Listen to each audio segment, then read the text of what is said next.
నిర్గమకాండము 11వ అధ్యాయము. మరియు యెహోవా మోషేతో ఇట్లనెను, ఫరో మీదికిని ఐగుప్తు మీదికిని ఇంకొక తెగులును రప్పించెదను. అటు తరువాత అతడు ఇక్కడ నుండి మిమ్మును పోనిచ్చును. అతడు మిమ్మును పోనిచ్చునప్పుడు ఇక్కడ నుండి మిమ్మును బొత్తిగా వెళ్లగొట్టును. కాబట్టి తన చెలికాని యొద్ద ప్రతి పురుషుడును, తన చెలికత్తె యొద్ద ప్రతి స్త్రీయును వెండి నగలను, బంగారు నగలను అడిగి తీసుకొనుడని ప్రజలతో చెప్పుము.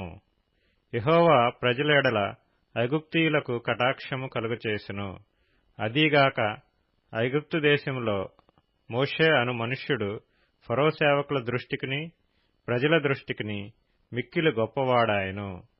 మోషే ఫరోతో ఇట్లనెను, యెహోవా సెలవిచ్చినదేమనగా, మధ్యరాత్రి నేను ఐగుప్తు దేశంలోనికి బయలు వెళ్లెదను.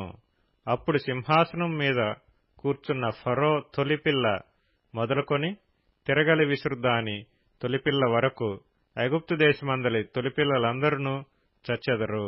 జంతువులలోనూ తొలిపిల్లలయు చచ్చును. అప్పుడు ఐగుప్తు దేశమందంతటా మహాఘోష పుట్టును. అట్టి ఘోష అంతకు ముందు పుట్టలేదు, అట్టిది ఇక మీదట పుట్టదు.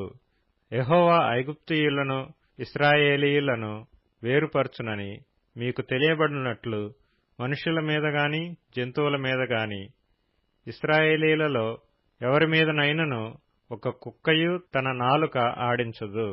అప్పుడు నీ సేవకులైన వీరందరూ నా యొద్దకు వచ్చి నాకు నమస్కారము చేసి, నీవును నిన్ను ఆశ్రయించియున్న ఈ ప్రజలందరూ బయలు వెళ్ళుడని చెప్పుదురు. ఆ తరువాత నేను వెళ్ళుదునెను. మోషే అలాగు చెప్పి ఫరో యొద్ద నుండి అత్యాగ్రహముతో వెళ్లిపోయెను.